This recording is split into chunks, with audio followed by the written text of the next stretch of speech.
심리학자인 하드필드라는 박사가 이 자신감에 대해서 평생 동안 연구를 했다고 합니다. 우리가 내 자신에게 넌 틀렸어, 이제 끝났어 이렇게 말을 하면서 자괴감을 가지면 자신이 가진 능력의 30%도 발휘할 수 없다고 합니다. 그러나 반면에 너는 할 수 있어, 넌 특별한 사람이야 라고 말하면서 스스로 자기 자신에게 자신감을 줄 때에 그 사람은 자신이 가진 능력의 한계를 뛰어넘어서서 무려 500%의 능력을 발휘할 수 있다 하는 것입니다. 한때 우리나라 축구 선수들은 유럽 선수들만 만나면 헛발질을 하거나 결정적인 찬스에서도 슛을 못하는 경우가 많았습니다. 경기 경험이 부족한 데서 오는 자신감 결여 때문입니다. 그러나 이후에 선수들이 회의로 진출을 하면서 그들 선수들 가운데는 해볼만 하다, 두려움과 열등감을 이기고 자신감을 갖게 되고, 그래서 거기서도 특출한 자기의 실력을 발휘하는 사람들도 있습니다. 운동선수가 대결과 승리의 경험을 통해서 자신감을 갖는 것처럼 이미 하나님의 유대하심과 말씀의 유대함을 경험한 하나님의 사람들은 자신에 대해서 긍정적인 믿음과 기대를 갖게 되는 것입니다. 상황만을 보고 자신의 약점만을 생각하게 되면 사람은 부정적인 태도를 가질 수밖에 없습니다. 그러나 하나님의 말씀을 신뢰하고 믿으면 자신감을 갖게 되고 또한 도전적인 삶을 갖게 되는 것입니다. 하나님의 언약의 말씀을 믿고 믿음으로 도전하고 하나님의 나라의 영광을 위해서 승리하시기를 축원합니다. 오늘 본문의 배경은 이렇습니다. 이스라엘 백성들은 하나님으로부터 선택받은 그런 족속입니다. 세계 만민에 대해서 너희들은 이제 제사장 나라로서 구별되고 모든 점에서 그들에게 거룩한 모범을 보이며 모든 족속의 복의 근원이 됐으면 좋겠다. 이런 하나님의 언약의 말씀이 그들 아브라함이라든지 이삭, 야곱 이 선조를 통해서 하나님께서 주셨습니다. 그런데 그럼에도 불구하고 그들은 오히려 이방인들보다 더 악한 범죄를 저지름으로써 이방인들의 조롱거리로 전락한 사례가 빈번하게 있었습니다. 오늘 본문에 보면 레갑 족속에 대한 얘기가 나옵니다. 이 레갑 가문의 사람들은 본래는 언약의 후손이 아님에도 불구하고 그들 조상 요나답의 교훈을 쫓아서 마치 나실인들처럼 자기 자신을 구별하여 하나님께 순종의 길을 걸음으로써 완악하고 폐역했던 당시 이스라엘 유다 백성들과 정반대되는 삶으로서 우리에게 모델이 되고 있습니다. 오늘 본문은 바로 그것을 지적하고 교훈해 주시는 말씀입니다. 레갑 가문이 보여준 신실함을 생각할 때, 그들의 믿음을 생각할 때 우리는 큰 감동을 받지 않을 수 없습니다. 오늘날 성도들과 교회들이 세상의 빛과 소금이 되어야 함에도 불구하고 어둠과 부패의 길을 걸어감으로써 세상 사람들로부터 비난과 손가락질을 받을 때가 많습니다. 이런 관점에서 볼 때에 레갑 가문의 모든 사람들은 그 시대에 살고 있는 모든 이들에게 큰 교훈과 도전적인 삶을 주고 있다는 것입니다. 오늘 제목입니다. 우리 한번 따라합시다. 레갑 가문처럼. 자, 옆에 분에게 이렇게 인사합니다. 레갑 가문처럼 사십시다. 레갑 가문처럼 구별되십시다. 레갑 가문처럼 복의 모델이 되십시다. 네, 근데 뒷부분이 좀 흐릿흐릿해요. 레갑 가문처럼. 도대체 레갑 가문이 어떤 삶을 살았을까? 세 가지입니다. 첫째는 성결입니다. 성결된 삶을 살았습니다. 본 6절 말씀을 보십시오. 그들이 이르되 우리는 포도주를 마시지 아니하겠노라. 레갑의 아들 우리 손조 요나답이 우리에게 명령하니 이르기를 너희와 너희의 자손은 영원히 포도주를 마시지 말며, 이렇게 말했다는 거예요. 포도주를 입에 대지 않겠습니다. 선지자가 정말 포도주와 이렇게 잔을 준비해 놓고 마시라고 했음에도 불구하고 아닙니다. 우리의 손자 요나답의 결의를 쫓아서 우리 역시 포도주를 입에 대지 않겠습니다. 일종의 나실인 언약을 한 것입니다. 여러분 민수기 6장이나 사사기 13장에 보면 나실인의 서약에 대한 말씀이 나오죠. 삼손도 나실인이었죠. 나실인의 언약을 깨므로 인하여서 그가 힘을 상실하고 이방인들에게 조롱거리가 됐지 않습니까? 이 팔레스타인 지역에서 포도주라고 하는 것은 성인들에게 있어서 거의 일상 음료수나 다름이 없었어요. 그럼에도 불구하고 레갑 자손들은 그것마저도 입에 대지 않겠다. 하여튼 알코올은 안 된다. 그렇게 하나님 앞에 소원하고 절제된 삶을 살았다는 겁니다. 조상 요나답의 결의를 하나님의 말씀처럼 순종했다는 것입니다. 이렇게 레갑 가문은 그들 조상 요나답 이후로 무려 200년 이상이나 그 명을 지켜왔고 또 앞으로도 그 명을 따라서 영원히 그 언약을 지키겠다고 다짐을 하고 있는 장면이 오늘 본문입니다. 이렇게 레갑 사람들의 성결한 생활과 이스라엘의 하나님 율법에 대한 거역을 비교하면서 우리에게 교훈해 주고 있는 말씀이 오늘 본문이에요. 죽은 조상의 명령도 살아계신 하나님의 말씀 못지않게 지키는 레갑 사람들도 있는데 너희들은 어찌 된 게 하나님께서 직접 명하신 말씀조차도 지키지 않느냐 하는 책망을 선지자 예레미야가 지금 하고 있는 거예요.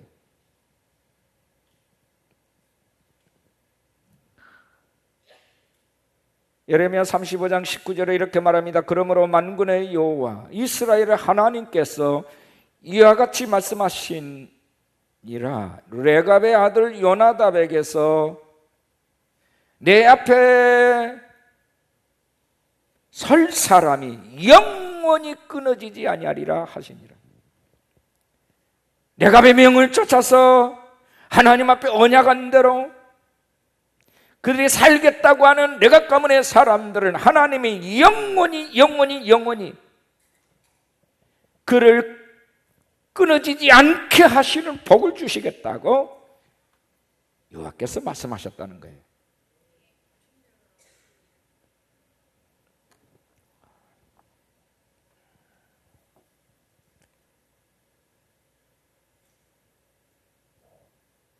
팔레스타인 지역은요 물이 안 좋습니다.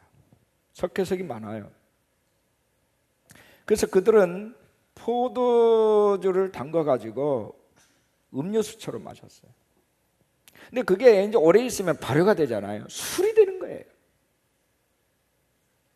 그래서 나시린들은요 술을 입에 대지 말 것을 명령을 하고 심지어는 그들의 의식조차도 하나님께서 바꿔놓기 위해서 건포도도 먹지 말라 의식화를 시켰어요. 이 말은 악은 모든 모양이라도 버리라는 의미예요. 근데 레갑 족속이 그렇게 하나님 앞에 언약을 했다는 거예요.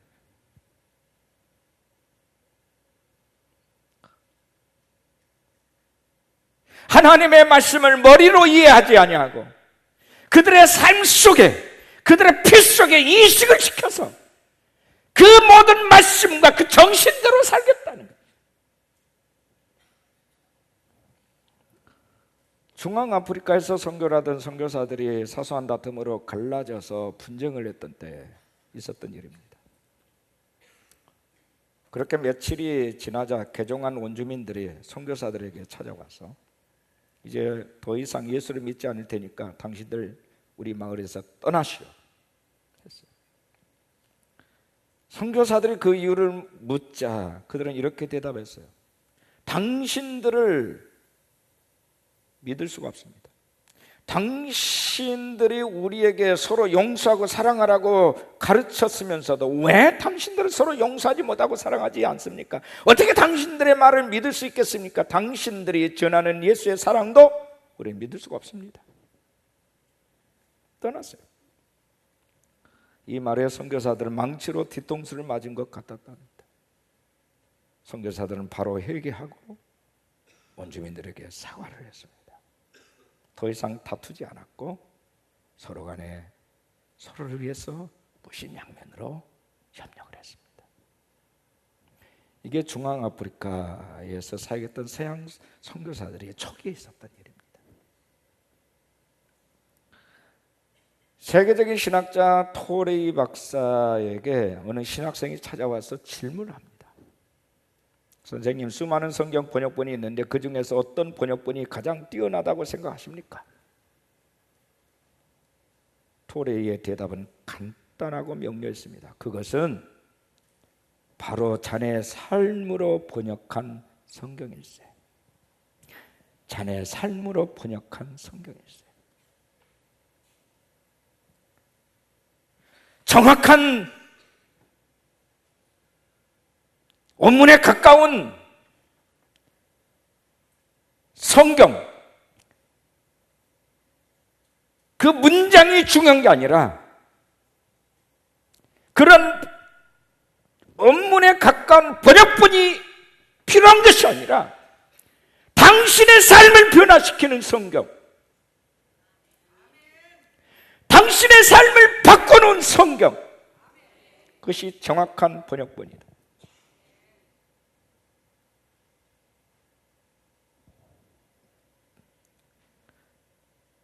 우리가 교회를 다니고 예수를 믿는다는 것이 사람들에게 신용의 보증수표가 되었던 그런 시대가 있었어요. 근데 아쉽게도 지금은 그렇지 못해요. 정말 우리가 우리 주님의 은혜를 깨달았다면 그 변화가 우리의 삶의 행동과 열매로 나타나야 하지 않겠습니까? 내가 사람들이 포도주를 마실 수 있었어요. 선지자가 권했어요. 근데 하나님은 선지자를 통해서 권하게 하시고서 그들을 지켜보신 겁니다. 그들 손자 요나답이 한 명대로 그들이 실행하는 아나나를 하나님이 보고 싶었던 거예요. 내 아니나 다를까 그들은 조상들이 명한 명령도 하나님의 말씀입니다. 우리는 그렇게 하겠습니다. 영원히 우리의 입에 포도주를 되지 않겠습니다.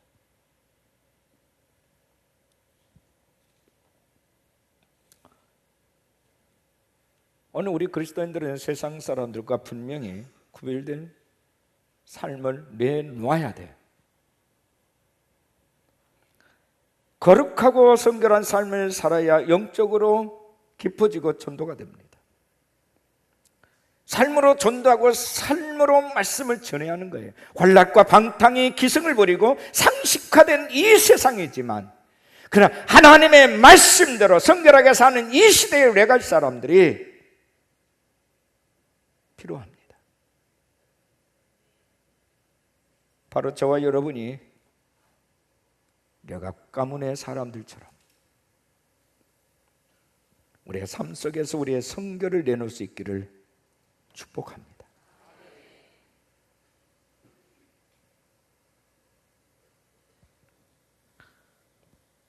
저는 목회를 하면서 많은 사람들에게 시험에 들 만한, 나도 인간이기 때문에 시험에 들 때가 많아요. 그런 공격을 받을 때가 있어요.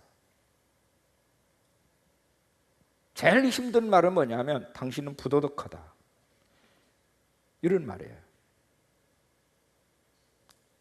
그것에 대해서 정말 내 목숨처럼, 내 신조처럼 생각하고 나를 지키려고 애를 썼다고 그렇게 살려고 몸부림을 쳐왔다고 생각을 하는데 당신은 부도덕한 사람이야 했을 때 제일 힘들더라고요.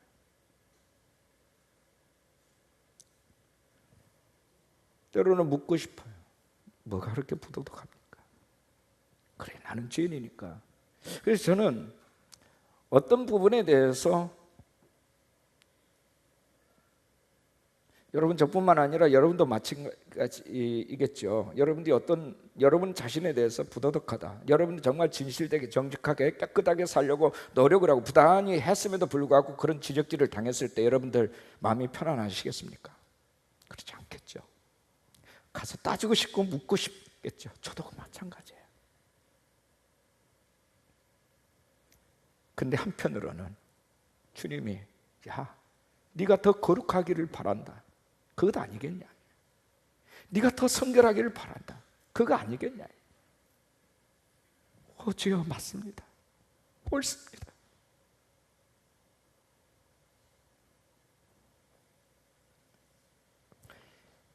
우리 예수 믿는 사람들의 가장 중요한 것은 우리 존재에 관한 정체성이에요. 그건 거룩이에요. 거룩. 이게 무너지면 다 끝나는 거예요.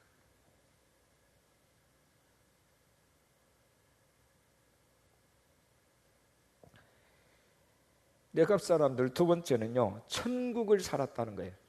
천국의 삶을 살았어요. 항상 본문 7절과 9절을 보면 이렇게 되어 있습니다. 너희가 집도 짓지 말며 파종도 하지 말며 포도원을 소유하지도 말고 너희는 평생 동안 장막에 살아라.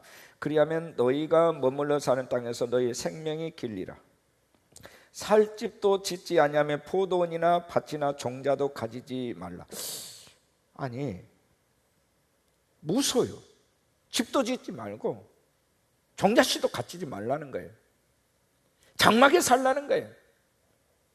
여러분, 저 팔레스타인 가면 유목민이 있습니다. 베두인족이라고. 그렇게 살라는 거예요. 그래서 그들이 그렇게 하나님 앞에서 원하고 우리의 소만 오직 하나님 나라다, 오직 천국을 바라보며 살았다는 거예요. 내각 가문의 사람들이 준수하고 있었던 생활신조를 세 가지로 요약할 수 있는데, 첫째는 포도주를 마시지 않는다. 다시 말하면 절제된 생활로 언제나 맑고 건전한 정신을 유지하며 서로의 편견을 갖지 아니하고 또 이웃을 해하지 않을 것과 하나님을 욕되게 하지 않은 귀한 그 중심 어린 그 거룩을 지키겠다는 거죠. 두 번째는 자신을 위해 집을 짓지 않는다. 즉 지상의 어느 곳에 정착하게 됨으로써 생기는 지상의 재물에 대한 욕심을 갖지 않을 것을 다짐했다는 겁니다. 욕심이나 시기심에서 해방될 수 있고 갈등이나 싸움에 휩싸이지 않겠다는 거죠. 셋째는 장막에 거하겠다. 아브라함, 이삭, 야곱처럼 장막 생활을 하며 지상에서 나그네와 순례자의 삶을 살겠다는 것입니다. 그러니까 영원한 안식처인 천국만을 바라보는 마음을 방해할 수 있는 모든 여지를 없애버렸다는 거예요.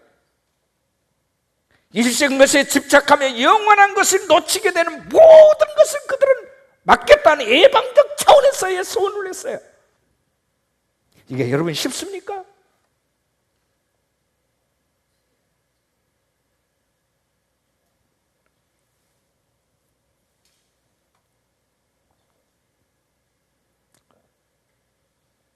할 수만 있으면 이 땅에서 더 많은 것을 가지고 싶고 더 높은 자리에 오르고 싶고 또 자식이 잘 되기를 원하는 게 우리의 마음 안에. 우리의 모든 기도가 항상 뭡니까? 주여, 내가 주님 뜻대로 살겠으니까 내 자식 축복해 주세요, 내 사업 번창해 주세요, 이것 아닙니까? 근데 여러분 그것 하지 않았다는 거예요.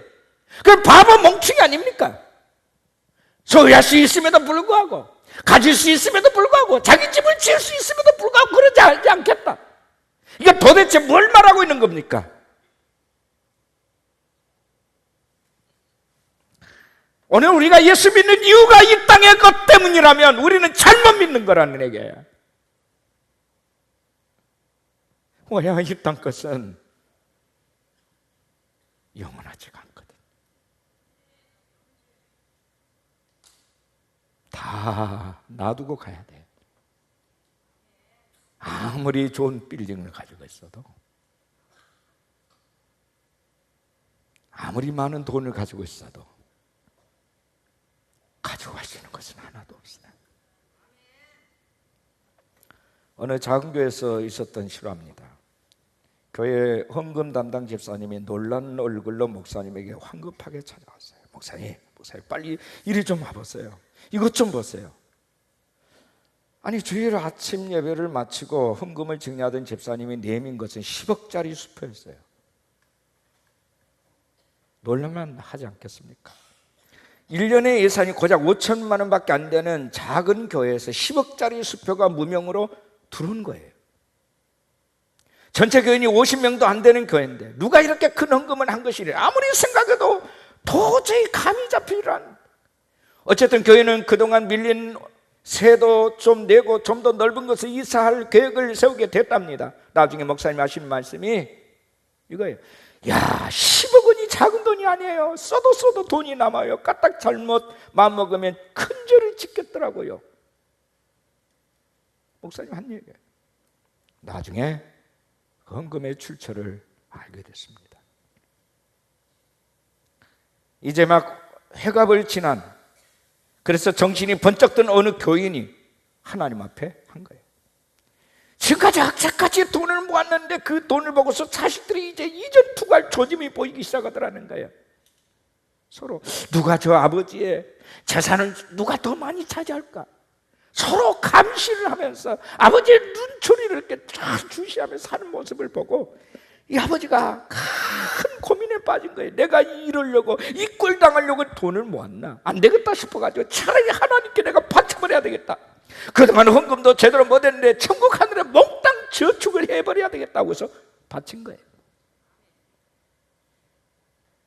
평소에 얼마나 구두쇠였던지 추수감사헌금도 10,000원짜리 겨우 한 장 했던 분이라 설마 그분이 했으려고 했다는 거죠.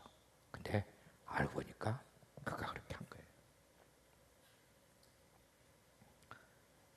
천국에서는 액수가 중요한 게 아니라 질이 중요합니다. 횟수가 중요합니다. 평소에 작은 것이라도 꾸준히 구제하고 후원하고 헌금을 드려야 천국 창고가 풍성해지는 거 아닙니까? 정신이 번쩍 뜨니 큰돈 하지 말고 평소에 자주 드려야 됩니다. 그렇다고 큰돈 헌금하지 말라는 얘기는 아니에요. 큰돈도 할 수 있을 때 드리십시오. 모았다가 하실 생각하지 말고 자주 하십시오. 드릴 수 있을 때 해야 되는 겁니다. 그게 감사고 그게 애물 아니에요? 자식들이 얼마 되지 않는 뭐 재산이 많든지 없든지 그것 가지고 이전 투구하고 싸울 거 이렇게 생각하니까 깜찍했다는 거죠. 세상 사람들은 이 세상을 전부로 여깁니다. 돈을 벌거나 권력의 자리에 앉거나 하여튼 모든 것들, 모든 수단과 방법을 다 동원해서 이 세상 끝에다가 모든 것을 투자합니다. 가지고 갈 수 없음에도 불구하고 가지고 갈 수 있는 것처럼 사람들이 착각에 빠져서 그렇게 합니다. 그러나 하나님의 사람들은 이 세상이 전부가 나그네요. 인생은 나그네입니다. 지금 살고 있는 이것이 영원히 머물러야 할 것이 아니고 지금 소유하고 있는 것들이 영원히 간직할 수 있는 것이 아니라는 거예요. 아무리 아름다운 것일지라도 영원히 감상할 수 없고 아무리 방안 깊숙이 넣어두고 홀로 간직하고 싶어도 영원히 간직할 수가 없어요. 어느 날 문득 모든 것을 다 놓고 떠나야 합니다.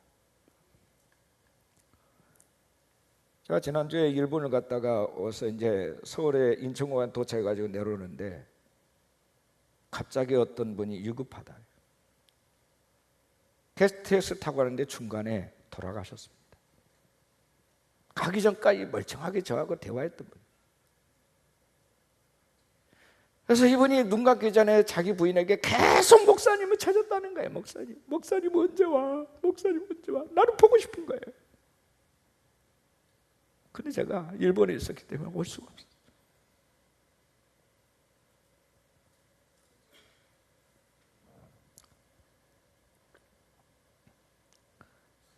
베드로 사도는 자신의 편지를 받고 있는 성도들을 향하여 이렇게 말합니다. 본도, 갈라디아, 갑바도기아, 아시아, 비두니아에 흩어진 나그네들에게 편지한다. 나그네. 아브라함도 인생을 나그네라. 창세기 23장 4절. 야곱도 인생을 나그네. 창세기 47장 9절. 다윗도 나그네라 고백합니다. 시편 39편. 야고보서 4장 14절은 이제 우리 인생을 안개라고 표현합니다. 안개. 시편 102편에서는 인생을 연기라고 말합니다. 베드로전서 1장 24절에 인생은 불의 꽃과 같다.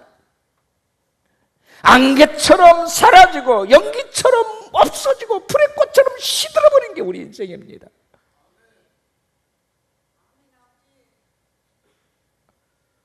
제가 살아생전에 제일 존경스럽고 제일 무서웠고 했던 분이 제 아버님이에요.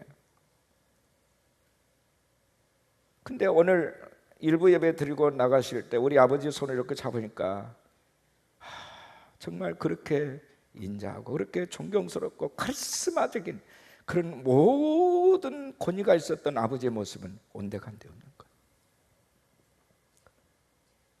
다 힘에 빠진 어느 노인 한 사람이 있어요. 97세 된 노인 한 사람이 내 앞에 있는 거예요. 내 마음속에 울컥해지면서 나도 우리 아버지처럼 저렇게 곧 늙을 텐데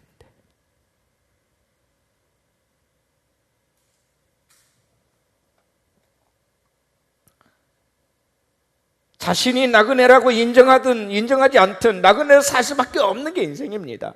매 시간 7,000명이 죽고요, 매분 120명이 몇 초당 2명씩 죽는 거예요. 누가 그 대상인지 아무도 알 수는 없지만 언젠가는 모든 것을 다 내려놓고 가야 돼요, 우리는.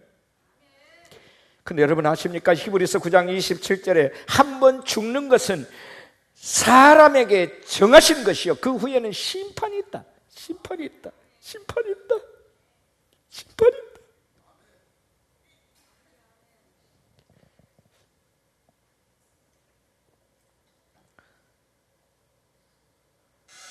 지아베르트라는 사람이 쓴 단순하게 살라는 책이 있는데 그는 거기에서 이렇게 말해요. 행복하려면 물건들, 재정상태, 시간, 건강, 대인관계, 배우자와의 관계 모든 것을 단순화시켜라. 단순화시켜라. 복잡하게 생각하지 마라.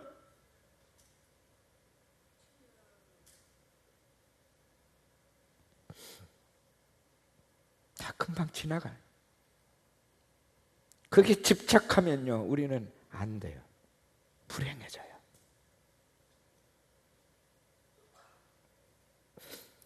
풀은 마르고 꽃은 시듭니다. 인생의 부귀영화도 풀의 꽃과 같다. 다 지나가요. 여러분 기억하십니까? 이 세상 너머에 천국이 있습니다. 믿으십니까? 믿으시나요? 내 생명이 이 세상에서 끝나는 그 순간 또 하나의 영원한 생명이 시작이 되는 거예요.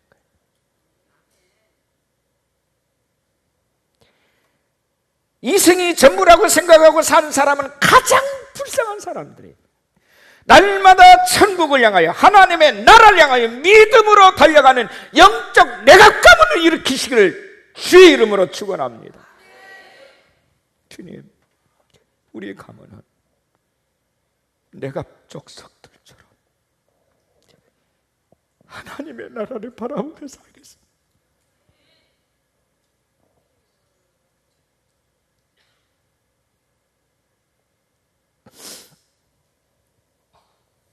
세 번째, 내각가문은요 개척자의 삶을 살았어요.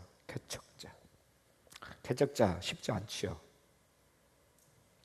선대에 서서 모든 바람을 맞아야 됩니다. 시행착오를 해야 돼요. 고통을 겪어야 되고요, 희생을 해야 합니다. 9절 10절 말씀 보니까 살 집도 짓지 아니하며 포도원이나 밭이나 종자도 가지지 아니하고 장막에 살면서 우리 손자 요나답이 우리에게 명령한 대로 다 지켜 행하였습니다. 포도원이나 밭이나 씨앗, 이 종자를 두지 아니했다는 것은 내갑 사람들이 유목유지의 삶을 살았음을 우리에게 가르쳐 준과 동시에 그들에게는 어느 한 곳에 머무르지 않고 부단히 새로운 것을 찾아 나서는 진취적인 개척자의 정신으로 살았다는 것을 말해주고 있습니다. 오늘은 이고 내일은 저거, 정처 없이 하나님이 떠나시면 떠나는 거예요. 항상 떠날 스탠바이가 돼 있어요.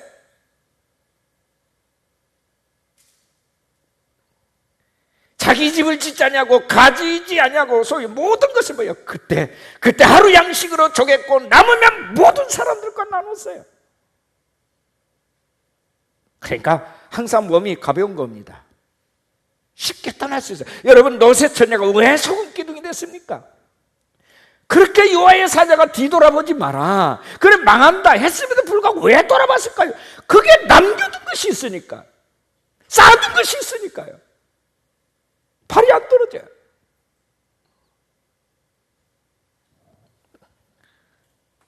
쌓지 말라는 얘기일까요? 아니죠. 여러분, 이 땅에서 여러분들이 얼마나 많은 것을 소유했든지, 여러분이 어떤 정상에 올랐든지 기억하십시오. 우리는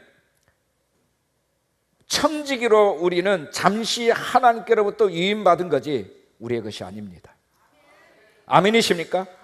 여러분이 가지고 있던 소유든지 여러분이 찾아고 있던 위치든지 그 위치에서 아버지의 나라를 일으키는 자가 되시기를 바라고, 아버지가 기뻐하신 일의 개척자들이 되시기를 축원합니다. 물론 하나님께서는요, 일하는 소에게 망대를 씌우지 말라 했죠. 일한 자들에게 하나님은 필요의 모든 필요 충분 조건을 주신다는 얘기예요. 우리가 가난하게 푹절하게 사는 것이 하나님의 뜻이 아니라는 얘기예요. 주신다는 거예요. 그러나 아무리 많은 것을 소유했다 할지라도 그것은 내 것이 아니다 이게. 여러분, 물이 고여있으면 썩어요. 흘러가야 돼요. 돈은 물과 같은 거예요. 흘려보내야 돼요. 순환이 돼야 돼요.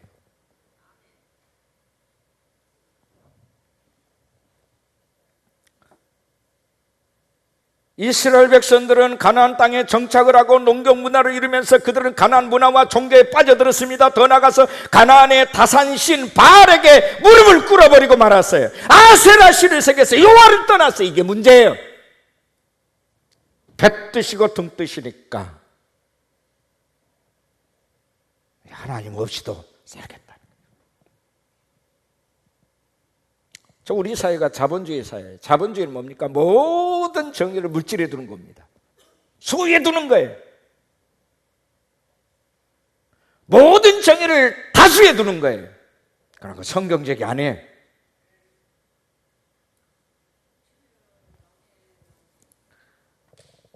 우리가 그럼에도 불구하고 내각 가문의 마인드, 그런 정신으로 산다라고 하는 거 너무너무 쉽지 않습니다. 어렵습니다. 그러나 그렇게 살라는 거예요. 이 땅에 뿌리를 내리지 않냐고 하나님이 이동하고 전진하라 할 때에 과감하게 전진하라, 나가라. 여러분, 그 자전거로 이렇게 시합하는 선수들 있잖아요. 앞서 선두주자가 늘 중간에 이렇게 교체가 됩니다. 왜? 선두주자가 제일 힘들어요. 바람을 맞아야 되니까. 뒤에 있는 선수는 수월해요. 개척자라고 하는 거는 바람을 맞습니다. 그 삶 자체가 불확실하고 불안해요. 항상 두려움이 있어요. 모든 사람들이 멈칫거리는 거예요. 근데 여러분 아십니까? 여호와께서 인도하시는 그 길은 불확실하지 않다. 불안해질 이유가 없다. 아버지의 레마를 듣고 가는 사람은요,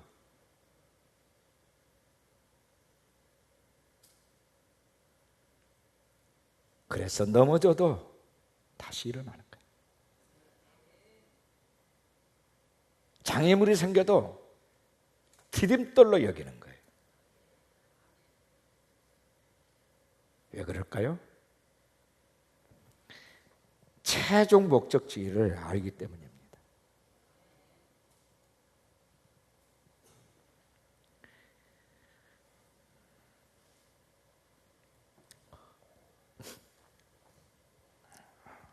어느 전쟁사에 있던 얘기인데요. 어느 한 일개부대 14명이 고지에 고립이 돼가지고 식량과 물이 다 떨어졌답니다. 치는 듯한 더위에 거의 탈진돼서 분대원 모두가 이제 목숨을 잃을 위기에 처해졌어요. 여러분 아십니까? 사람은 40일간 음식을 먹지 못하면 살 수 없고요, 물은 3일간만 마시지 못하면 살 수 없습니다. 호흡은 8분 동안 멈춰 있으면 그 사람 죽어요. 이게 인간이에요. 근데 그 대원들 중에 군인 목사님이 함께 있었는데, 군목이 자기 수통을 열어보니까 물이 약간 남아 있었더래요.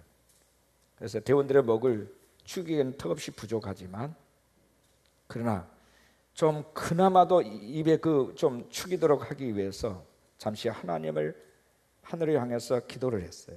기도를 올린 다음에 이렇게 말합니다. 내가 맨 먼저 물을 마시고 돌릴 테니까 모든 나누고 우리 같이 목을 축이십시다. 그랬어요. 그리고 이 군목 목사님이 수통 뚜껑을 열고 꿀꺽꿀꺽 하면서 마시니까 그 소리가 들리는 거예요.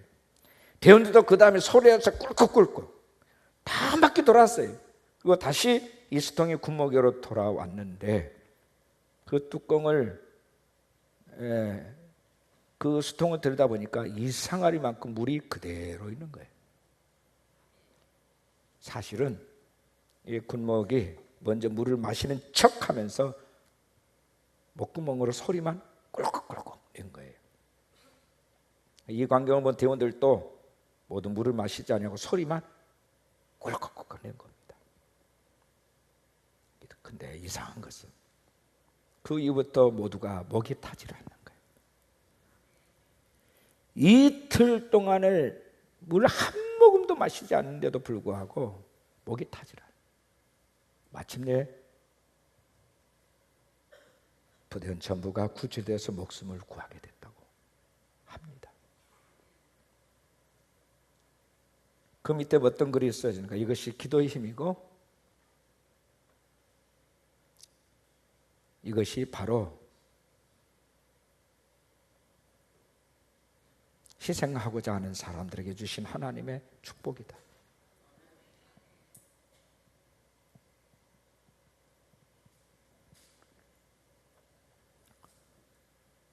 여호와를 바라보는 사람은 기적을 만들어냅니다. 오늘 우리 주변에 수많은 기적 얘기들이 있어요. 아마 저뿐일까요? 여러분에게도 숱한 하나님의 살아계심을 여러분의 입으로 고백할 수밖에 없는, 간증할 수밖에 없는 많은 스토리들이 있을 거예요.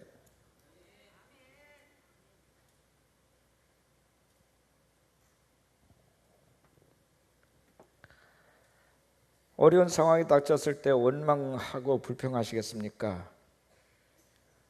그러면서 과거로 돌아가실래요? 그 사람은 희망이 없어요. 감사하고 기도하고 찬송하고 긍정적인 믿음으로 개척자의 마인드로 나아가시기를 축복합니다.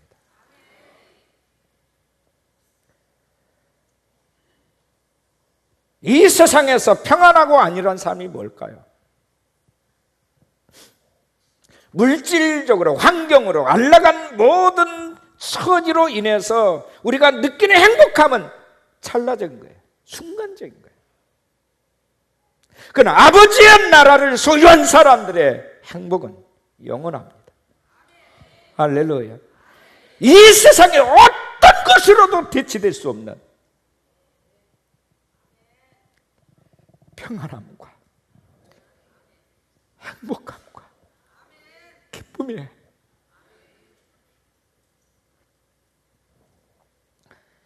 하나님의 은혜가 강력하게 임할 때 저는 언제나 그 생각에서 하나님의 나라를 바라보면서 이대로 죽어도 좋겠다. 이제 시간이 없다.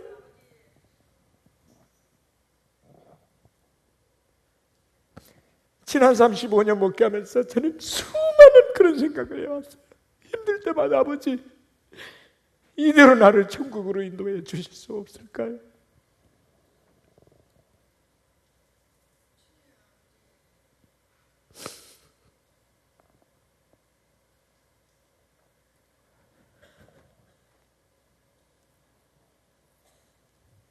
남이 가지 않는 길을 간다는 게 보통 힘든 일이 아니에요. 남이 하지 않는 일을 한다는 게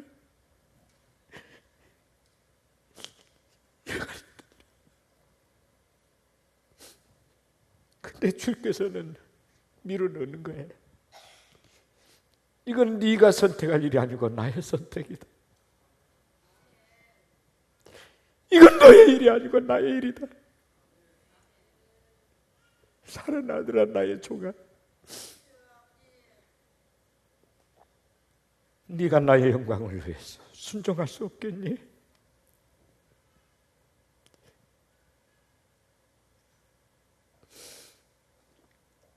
불평도 하고 원망도 해봤어요. 버티기도 해봤어요. 결국은 그건 답이 아니더라고요. 그건 답이 아니죠. 예, 아버지 힘들지만 순종하겠습니다. 어렵지만 가겠습니다.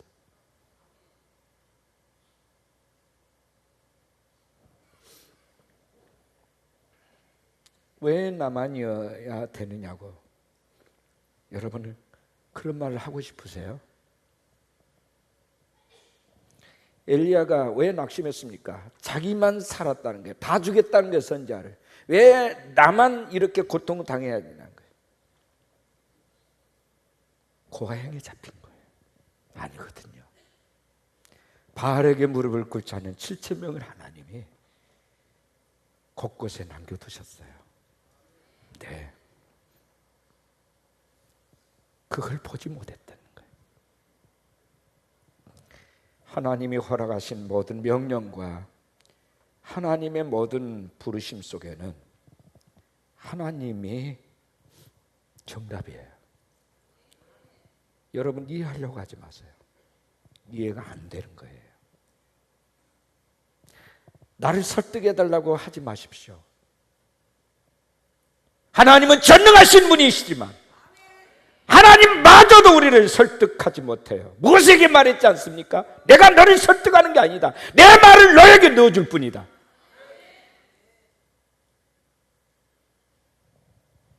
아시겠어요? 세상이 어렵다고요, 힘들다고요, 불확실하다고요. 자, 지금이야말로 내갑 사람들이 필요한 때입니다.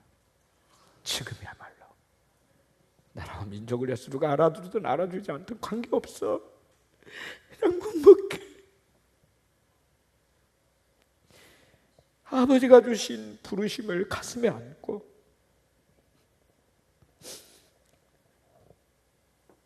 힘들더라도 그 길 가는 거예요. 바람을 맞더라도 가는 겁니다. 고통스러워도 가는 거예요. 예수님이 그러셨잖아요. 주님이 그러시지 않습니까? 모든 억울한 말도 되지 않는 고난과 핍박을 받았으면서도 저들이 몰라서 그렇사오니 아버지여 저들을 용서해 주시라고. 아버지의 나라가 임하게 하여 달라고.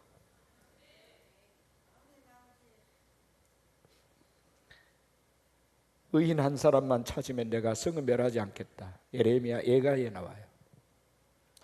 소돔과 고모라의 의인 10사람을 찾았어요. 이 땅에 저와 여러분이 의인의 반열에 설 수만 있다면 이 땅은 안전한 땅이 될 줄로 믿습니다.